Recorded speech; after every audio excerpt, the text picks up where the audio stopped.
Il était une fois, au cœur du royaume Yoruba de l'ancienne terre dont elle est l'actuelle Nigeria, un roi sage et vénéré, Oba Adegoke qui régnait avec justice et prospérité.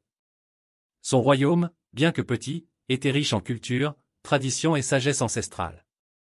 Oba Adegoke était aimé de tous ses sujets, et son palais était un lieu de rassemblement pour les dignitaires, les artistes et les savants. Cependant, comme le veut la loi immuable de la vie, le roi tomba gravement malade.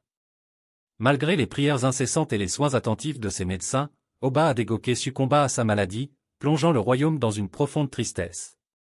Le peuple pleurait la perte de son souverain bien-aimé, mais la question la plus pressante qui se posait désormais était celle de la succession. Oba Adegoke avait 3 fils, et chacun d'eux avait des qualités uniques qui pouvaient faire de lui un excellent roi. Le Conseil des Anciens, gardien des traditions du royaume, se réunit pour décider de la meilleure façon de choisir le nouveau roi. Après de longues délibérations, ils décidèrent d'organiser une série d'épreuves qui permettraient de déterminer lequel des princes méritait de porter la couronne. Ces épreuves testeraient leur sagesse, leur courage et leur compassion. Les 3 princes et leurs épreuves. Le premier fils, Adewale, était connu pour sa bravoure et son habileté au combat. Il avait mené de nombreuses batailles pour défendre le royaume contre les envahisseurs et les maraudeurs. Pour son épreuve, le conseil décida de l'envoyer affronter le redoutable lion qui terrorisait les villages voisins.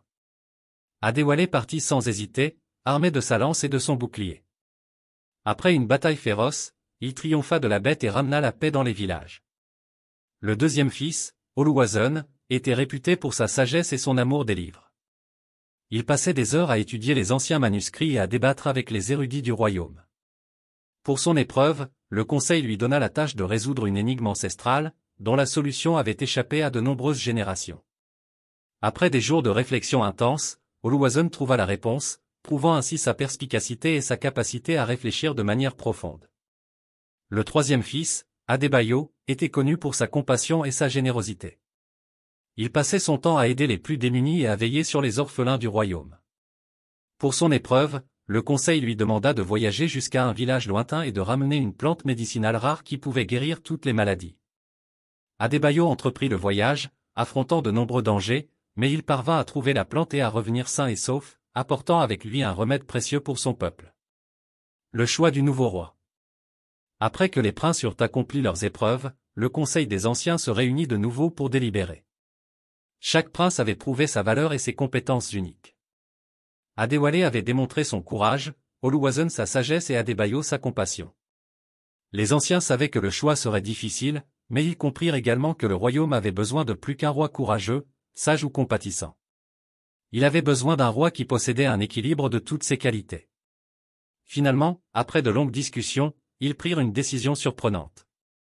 Ils décidèrent que les 3 princes régneraient ensemble, en formant un triumvirat. Adewale, Oluwaseun et Adebayo deviendraient les co-souverains du royaume, chacun apportant ses forces pour gouverner de manière équilibrée et harmonieuse.